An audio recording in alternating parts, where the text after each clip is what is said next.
بسم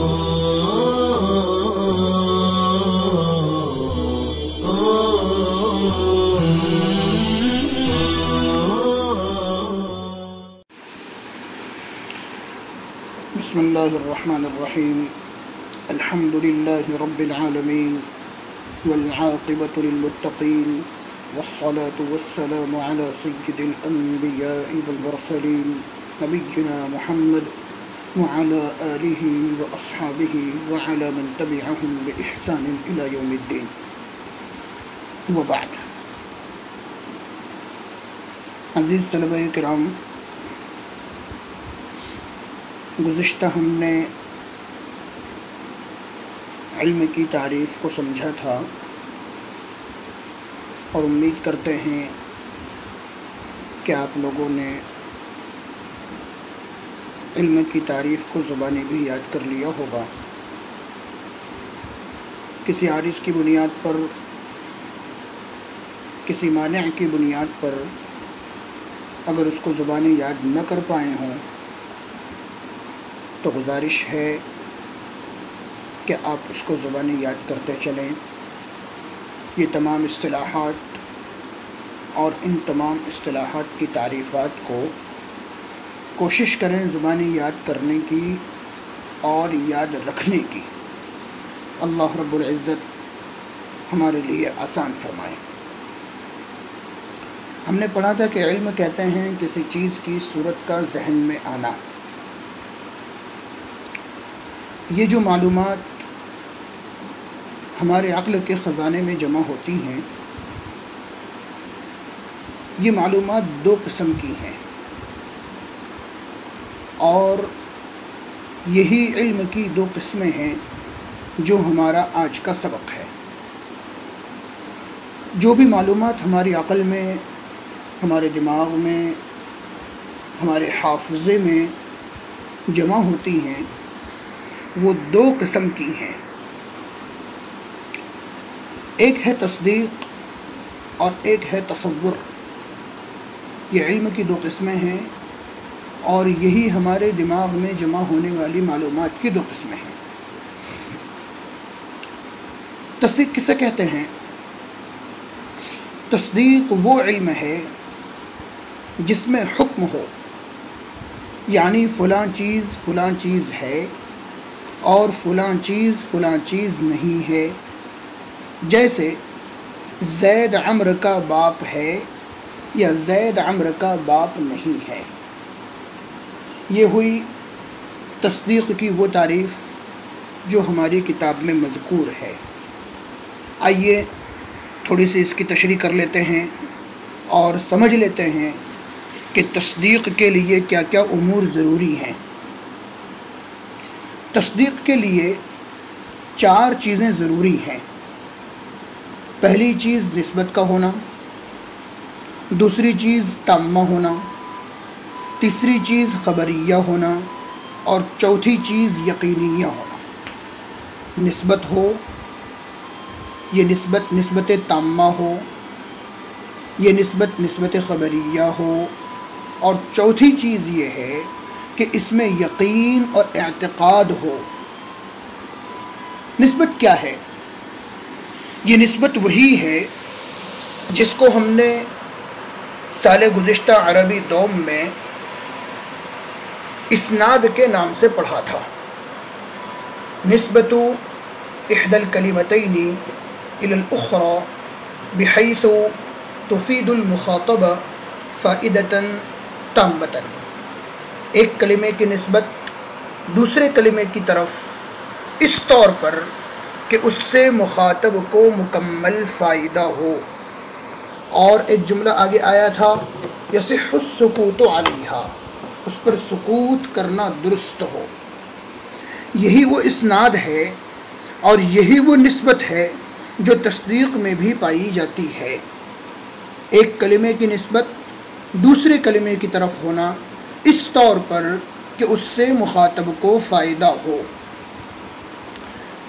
جب مخاطب کو فائدہ ہوتا ہے تو وہ نسبت تامہ ہو جاتی ہے، اور اگر مخاطب کو فائدہ نہ ہو تو پھر وہ نسبت ناقصہ ہے۔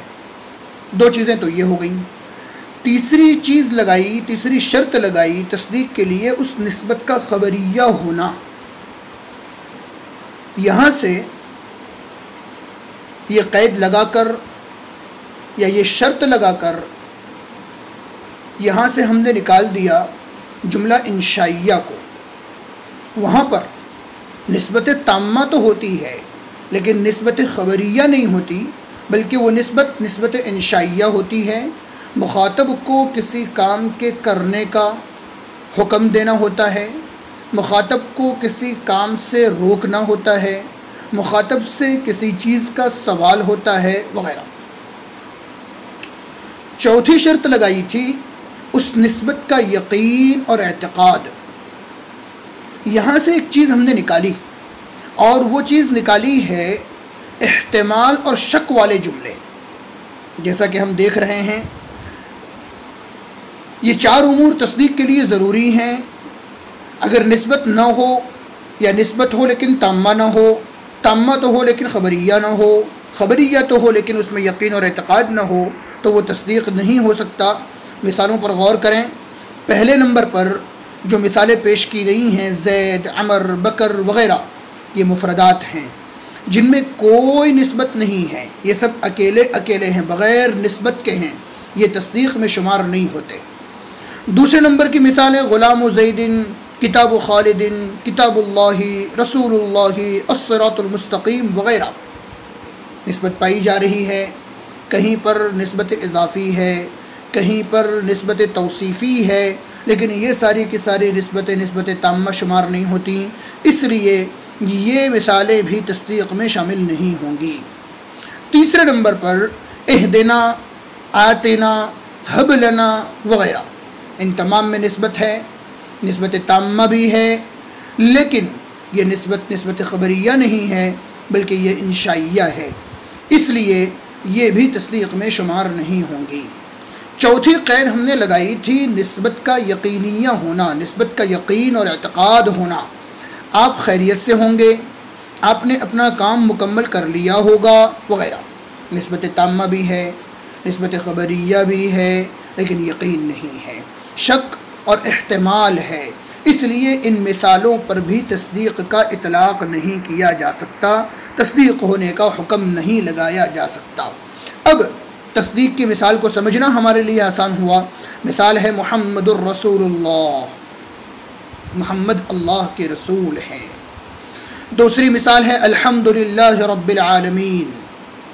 تیسری مثال ہے ایاک نعبد و ایاک نستعین۔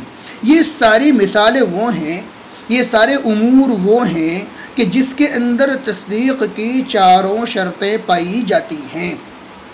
پہلا نسبت کا پایا جانا، سو وہ بھی پایا جا رہا ہے، محمد کی طرف رسول اللہ ہونے کی نسبت کی جا رہی ہے۔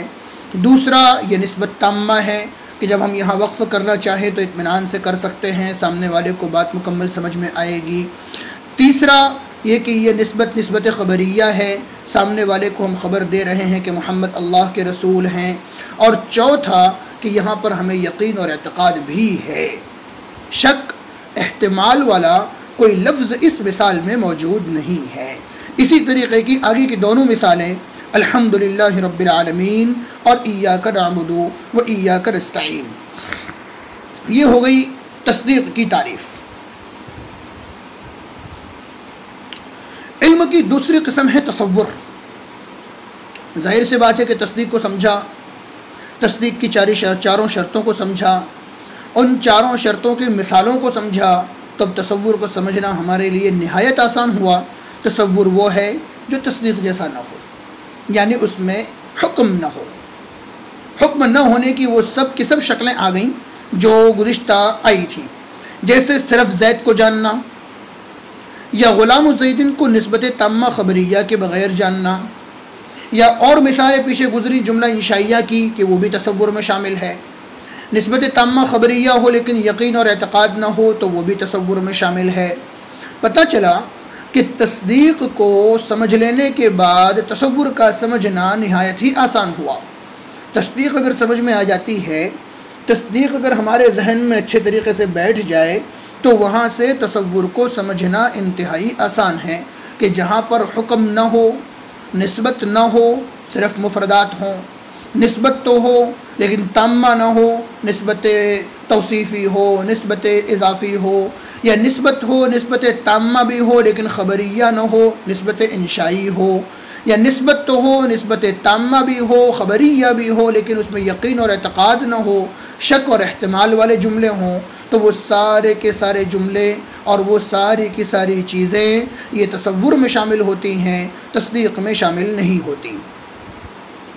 یہ ہمارے علم کی دو تقسیم اور یہ ہمارے علم کی دو قسمیں ہیں، تصور اور تصدیق۔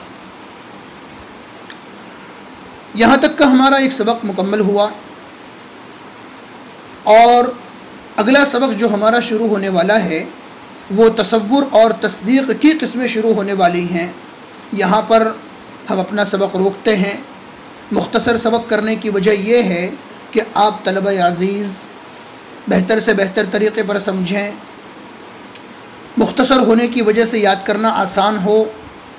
اور ایک گزارش اور ہے کہ جہاں پر بھی کوئی چیز اگر نہ سمجھ میں آئے تو اپنے اساتذہ کرام سے رابطہ فرمائیں اور کوشش کریں کہ کوئی بھی چیز بغیر سمجھے نہ چھوٹے۔ ایک تو ہر چیز کو سمجھنا ہے، دوسرے تمام فنون کی تمام اصطلاحات کو یاد کرنا بھی ہے اور یاد رکھنا بھی ہے۔ یقین کریں ہمارے سارے کے سارے علوم، ہمارے سارے کے سارے فنون ایک دوسرے سے مربوط ہیں، ایک کو سمجھنا دوسرے پر موقوف ہے۔ ابھی ہم نے دیکھا کہ تصدیق کے لیے نسبت کو سمجھنا ہدایت النحو کے سہارے سے آسان ہوا۔ معلوم ہوا کہ تمام فنون ایک دوسرے کے ساتھ مربوط ہیں۔ خبریہ ہونا یہ بھی ہدایت النحو سے سمجھ میں آیا، انشائیہ ہونا یہ بھی ہدایت النحو سے سمجھ میں آیا۔ تو ایسی بہت ساری چیزیں اور ایسی بہت ساری باتیں ہیں جو فنون میں ایک دوسرے میں مشترک ہیں، اور ان چیزوں کو سمجھنا ایک دوسرے پر موقوف ہے۔ اگر ہم ایک کو چھوڑ کر دوسرے کو سمجھیں یا ہر ایک کو مستقل سمجھیں تو ہمارے لیے پریشانی کی بات ہے۔ کوشش کریں کہ تمام فنون کی تمام اصطلاحات کو یاد کریں، یاد رکھیں، اور جہاں جو چیز نہ سمجھ میں آئے اساتذہ کرام سے رجوع کر کے اس کو سمجھنے کی کوشش کریں۔ اساتذہ کرام آپ کی خدمت کے لیے اور علمی خدمت کے لیے یقیناً تیار ہیں، خوشی کے ساتھ تیار ہیں، بس ضرورت ہے کہ کوئی پوچھنے والا، کوئی سمجھنے والا ہو۔ اللہ رب العزت ہمارے لیے حصول علم کو آسان فرمائے، مقصد میں کامیابی عطا فرمائے۔ وصلی اللہ وسلم علی نبینا محمد وعلی آلہ وصحبہ اجمعین۔